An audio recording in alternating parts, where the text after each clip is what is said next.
kamal we kamal telwanga chabu cho jal garamam mam telkwanga telpiu belto chadak pa kon ramamane leran ban linga jan gwasame shipeng na chika chupka neidi jan bangwan to kaneten kona yeken chika tesnian ka Christian ki Good News International Church which ka Nairobi ke ka Kenya sham shirna machailat ka chanya dar bakal ka paingwa ron kinda janar radio la Kenyan investigators kineten kontin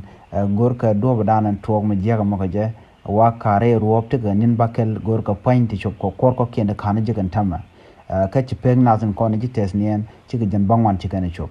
wani chop ko korngut kare ruop gwada dana chika tengmis ni chika na lapten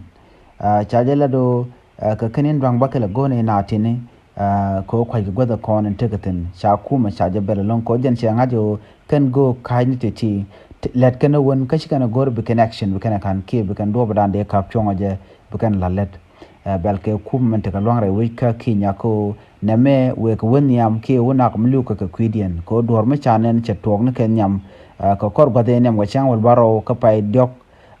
chu togo name chu ngot traje leng pinya kan ne ko la tinte ka longre wika Kenya antama che tok che bene kan ne shop ka wel chu bene kan ne jan baro chu bene kan ne shop jan badak wide die ka antama che bene kan ne jan bangwan lo liawu kamere ben roda kala jo ne korko ken ngoda cha ken cha ga jegre ro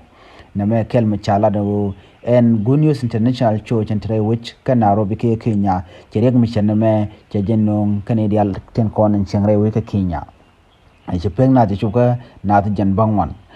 kan go kashni nyinken dialet kan ka ngai kuma je duno chu kuma che action che ja kan ke ja gor der ka gak namo awalo ka jaga ka nguma jikan a kep ko bomb kana kap chong lwe kunten kontre we ka Kenya ka tin wa ba ka investigate ke ba ka te jagwa ke ba ka lwe kun kan wade ka na gak ba ka do badan salat ka je ke do badan shirika mu che to ko je chalaro na me o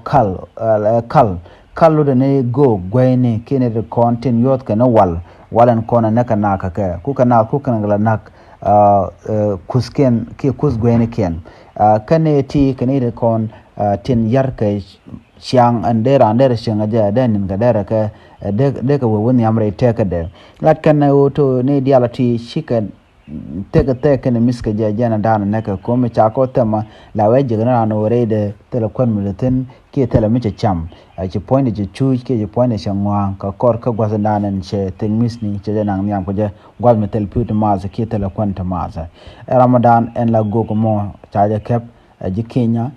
entama jare which kat jen lo budgetich kanane ko kenen kon bi ko de te tirten en riek mu cikana mo lera me je lera chalad ane konen mar kanetin chineken chites chiketes nen chimguen video chimguen turnity entama kan turnity ka ne de content chiyamana ken chiketes nen gada men ne dit tewonyam biata kamal je lera dane lari nama